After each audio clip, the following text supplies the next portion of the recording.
নমস্কাৰ প্ৰিয় শ্ৰোতাসকল, এয়া আমাৰ জীৱনলৈ ৰেডিঅ' শ্ৰোতা সংঘৰ মাইক্ৰফোনৰ সন্মুখত মই দীপজ্যোতি বৰা। প্ৰিয় শ্ৰোতাসকল, আজি আমাৰ জীৱনলৈ ৰেডিঅ' সংঘৰ বিশেষ অতিথি হিচাপে লগ পাইছোঁ আকাশবাণী গুৱাহাটী কেন্দ্ৰৰ এজন অৱসৰপ্ৰাপ্ত জ্যেষ্ঠ ঘোষক অৱনী বৰা ছাৰক। অৱনী বৰা ছাৰ, হয়, আপোনাক আমাৰ জীৱনলৈ ৰেডিঅ' সংঘলৈ স্বাগতম জনাইছোঁ। হয়, নমস্কাৰ। হয়, আজি আপোনাৰ সৈতে আমি কথা পাতিবলৈ পাই যথেষ্ট সুখী। আপুনি যিহেতু আকাশবাণী গুৱাহাটী কেন্দ্ৰৰ এজন বৰ্তমান অৱসৰপ্ৰাপ্ত এজন জ্যেষ্ঠ ঘোষক, হয়, আজি আমি আপোনাৰ সৈতে দুআষাৰ কথা পাতিবলৈ বিচাৰিছোঁ। আপোনাৰ আকাশবাণী যি কৰ্মজীৱন সেই বিষয়ে আমি অকণমান জানিব বিচাৰিছোঁ। পোনপ্ৰথমে জানিব বিচাৰিছোঁ ছাৰ আপোনাৰ পৰা, আপুনি আকাশবাণীৰ গুৱাহাটী কেন্দ্ৰৰ সৈতে কিমান চনৰ পৰা কেতিয়াৰ পৰা জড়িত হৈছিল? মই আকাশবাণী গুৱাহাটীত চাকৰিত যোগদান কৰিছিলোঁ 1980 চনৰ জানুৱাৰী মাহত। তাৰপিছত মই অৱসৰ গ্ৰহণ কৰিলোঁ 2016 চনৰ নৱেম্বৰত। হয়, এই সুদীৰ্ঘ সময় মানে গোটেইখিনি আকাশবাণীতেই পাৰ কৰিলোঁ, আকাশবাণী গুৱাহাটীতেই। হয়, যিহেতু ছাৰ এতিয়া আকাশবাণী গুৱাহাটী কেন্দ্ৰই ৭৪টা বছৰ সম্পূৰ্ণ কৰি ৭৫টা বছৰ অৰ্থাৎ মহাৰজত জয়ন্তী বৰ্ষত ভৰি দিলেহি। হয়, আটাইতকৈ এটা সুখৰ খবৰ, হয়, আমাৰ সকলোৱে আনন্দৰ এটা খবৰ। ছাৰ, হয়, এই মুহূৰ্তত আপোনাৰ অনুভৱ জানিব বিচাৰিছোঁ আমি আকাশবাণী গুৱাহাটী কেন্দ্ৰৰ মহাৰজত জয়ন্তী বৰ্ষক লৈ আপোনাৰ চমু অনুভৱ।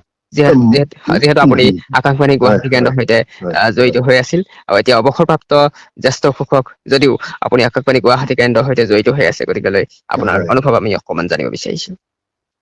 অনুভৱ মানে কথাটো কেনেকুৱা, এনেকুৱা এটা অনুষ্ঠানৰ সৈতে, প্ৰতিষ্ঠানৰ সৈতে নিজকে জড়িত কৰিব পৰাটোৱেই গৌৰৱৰ কথা।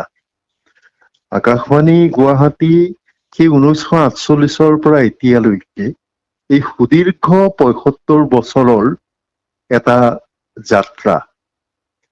এয়া কম কথা নহয়। মই যিটো প্ৰতিষ্ঠানত কাম কৰি অৱসৰ লৈছোঁ, সেই প্ৰতিষ্ঠানটোৱে ৭৫টা বছৰ পাৰ কৰিছে। সেয়া আমাৰ কাৰণে অতি গৌৰৱৰ কথা, আৰু মই নিজে খুব গৌৰৱ বোধ কৰিছোঁ। মই আকাশবাণী গুৱাহাটীৰ দৰে এটা অনুষ্ঠানৰ সৈতে, এটা প্ৰতিষ্ঠানৰ সৈতে নিজকে জড়িত কৰাবলৈ পাই, নিজে জড়িত হবলৈ পাই। হয়, ছাৰ, আপুনি যিহেতু আকাশবাণী গুৱাহাটী কেন্দ্ৰৰ এজন ঘোষক আছিল, সেই সময়ত নিশ্চয় আপুনি আকাশবাণী গুৱাহাটী কেন্দ্ৰৰ সৈতে জড়িত বিভিন্নজন অসমৰ বিভিন্ন ক্ষেত্ৰত জড়িত হৈ থকা, সমাজৰ বিভিন্ন ক্ষেত্ৰত জড়িত হৈ থকাৰ লগতে বিভিন্নজন শিল্পীক আপুনি লগ পাইছিলে বা হয়, হয়, অসমৰ হয়, বিভিন্নজন ঘোষক ঘোষিকাক আপুনি লগ পাইছিলে, সেই হয়। বিষয়ে অকণমান যদি আমাক জনাই ভাল লাগিব। আকাশবাণী গুৱাহাটীত মই যেতিয়া যোগদান কৰিছিলোঁ, তেতিয়া আকাশবাণী গুৱাহাটীতেই যিসকল ব্যক্তিক লগ পাইছিলোঁ, সেই সকলেই অসমৰ একোজন লেখত লবলগীয়া ব্যক্তি, হয়, মানে who is who of Assam. নিশ্চয়। আৰু তাৰোপৰি আকাশবাণী গুৱাহাটীলৈ যিসকল ব্যক্তিৰ মানে অহা যোৱা হৈছিল, সেইসকল ব্যক্তিৰতো কথা কবই নালাগে। অসমৰ সাহিত্য সংস্কৃতি জগতখনৰ মুধা ফুটা সকলো ব্যক্তিকেই আকাশবাণী গুৱাহাটীত লগ পোৱাটো এটা অতি সৌভাগ্যৰ কথা। গায়ক হওক, অভিনেতা হওক, সাহিত্যিক হওক, যিয়ে নহওক, সকলোকেই আকাশবাণী গুৱাহাটীৰ মজিয়াত লগ পাইছিলোঁ। আমাৰ পৰম শ্ৰদ্ধাৰ ভূপেন হাজৰিকা দেৱৰ পৰা আৰম্ভ কৰি সকলোকে লগ পাইছোঁ। গানডাকাকতি বাইদেউৰ পৰা আৰম্ভ কৰি কাক পোৱা নাই তাত? হয়, সাহিত্যিকসকলক, ডক্টৰ ভৱেন্দ্ৰনাথ শইকীয়া, যোগেশ দাস, চন্দ্ৰপ্ৰসাদ শইকীয়া, সকলোকেই লগ পাইছোঁ। আৰু সেইটো অতি গৌৰৱৰ কথা, আৰু এতিয়াও সেই কথাবোৰ ভাবিলে ভাল লাগে, মনটো আনন্দেৰে ভৰি উঠে যে এনেকুৱা ব্যক্তি, এইসকল ব্যক্তিয়ে মানে আকাশবাণী গুৱাহাটীলৈ আহিছিলে, তেখেতসকলৰ অকনমান সময়ৰ কাৰণে হলেও সান্নিধ্য লাভ কৰিব পৰাটো অতি মানে গৌৰৱৰ কথা। হয় ছাৰ। নৱকান্ত বৰুৱা ছাৰ, হীৰুদ দা, কেশৱ মহন্ত, কাক পোৱা নাই? নলিনীধৰ ভট্টাচাৰ্যী, নিৰ্মল প্ৰভা বৰদলৈ বাইদেউ, সকলোকেই পাইছো। ছাৰ, হয়। যিহেতু আপুনি আকাশবাণীৰ গুৱাহাটী কেন্দ্ৰত যেতিয়া আপুনি অনুষ্ঠান ঘোষণা কৰিছিলে উম, হুম, আৰু আপোনাৰ কণ্ঠটো আপোনাৰ নামটো নকলেও যেন আপোনাৰ এই কণ্ঠটো সকলোৱে চিনি পায়।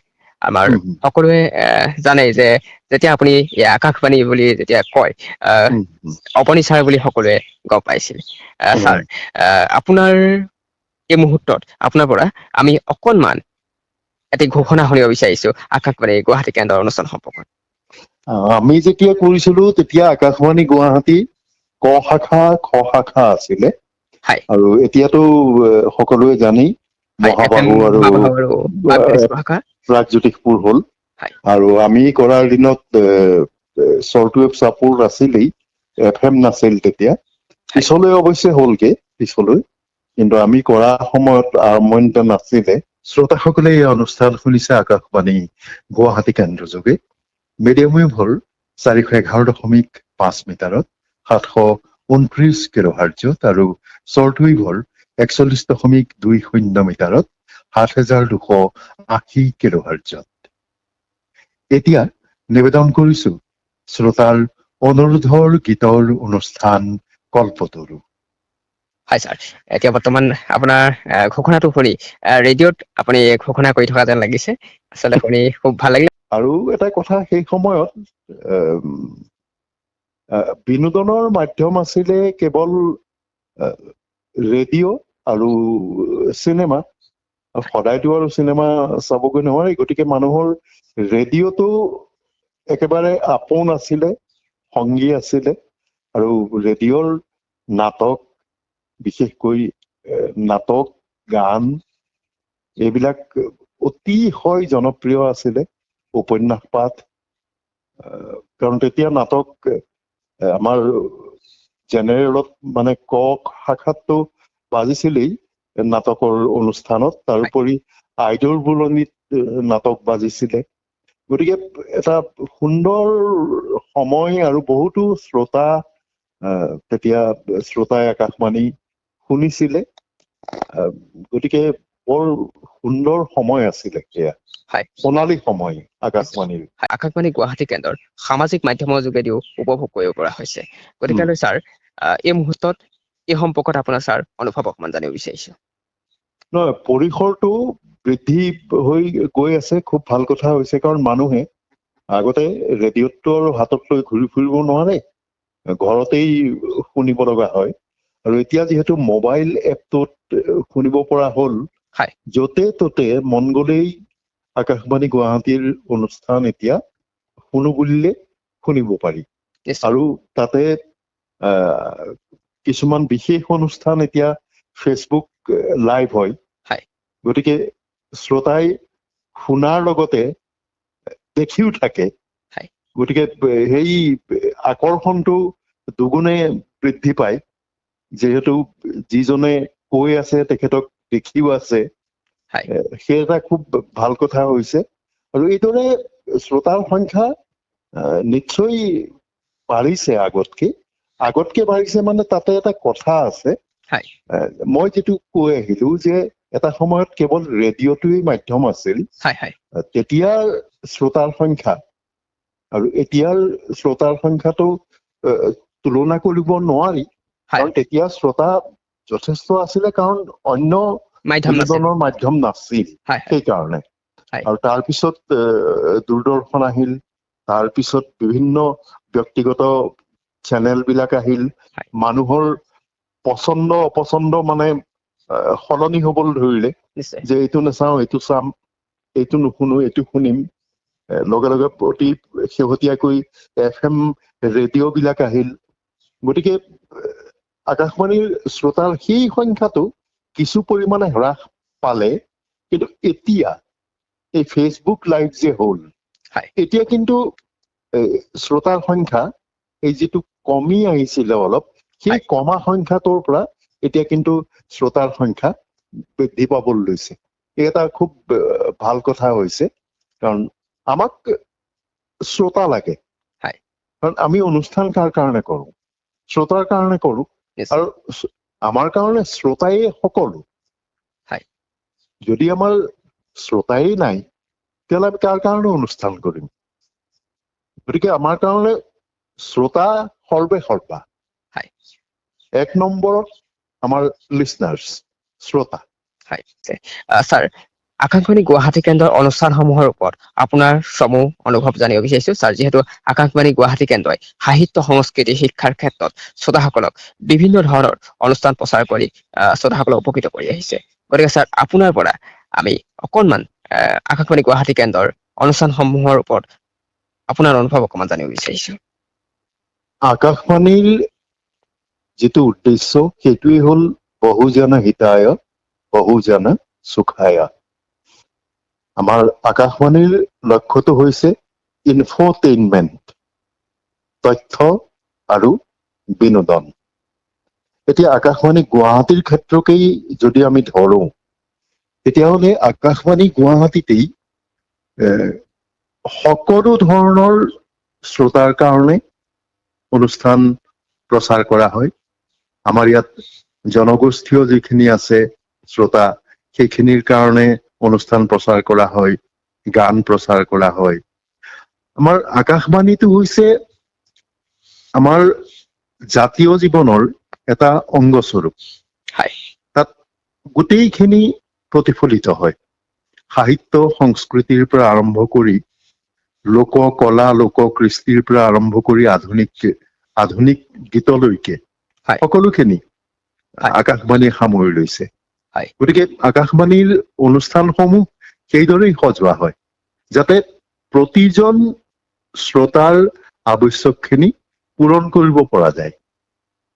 যিটো কৈ আহিলো ইনফোটেইনমেণ্ট, হয়। তথ্য লগতে বিনোদন। হয়। আমাৰ এতিয়া এইটো টাৰ্গেট অডিয়েন্স বুলি কয়, টাৰ্গেট লিচনাৰ্ছ। হয়। ধৰা হওক, এতিয়া আমাৰ নেপালী অনুষ্ঠান হয়, হয়। কাৰ্বি অনুষ্ঠান হয়, বড়ো অনুষ্ঠান হয়, চাহ বাগিচাৰ কাৰণে অনুষ্ঠান আমি প্ৰচাৰ কৰো, জগত আছে, আইদেউৰ বুলনি আছে, চেমনীয়া চূড়া, অকণিৰ মেল, এই সকলোখিনি সামৰি লৈ আকাশবাণী গুৱাহাটীয়ে অনুষ্ঠান প্ৰস্তুত কৰে, বা আকাশবাণীয়ে তেনেধৰণেই অনুষ্ঠানসমূহ প্ৰস্তুত কৰে, হয় ছাৰ। যাতে সমাজৰ প্ৰতিজন শ্ৰোতা শুনিব পাৰে বা শুনি ভাল পায় বা তেওঁলোকৰ কামত আহে। হয় ছাৰ, যিহেতু আমি কিতাপে পত্ৰই যিহেতু আমি পঢ়িবলৈ পাইছিলো ওজাপালি অনুষ্ঠানৰ সেই বিষয়ে, আমি সেই ওজাপালি গীতবিলাকো আচলতে আকাশবাণী গুৱাহাটী কেন্দ্ৰৰ যোগে শুনিব পাৰিছিলো। হয়। এইটো এটা খুব গুৰুত্বপূৰ্ণ এটা অনুষ্ঠান। আমি কাৰণ সেই হয়। তাহানিতে 48 চনতেই যেতিয়া আকাশবাণী গুৱাহাটী প্ৰতিষ্ঠা হ'ল, হয়।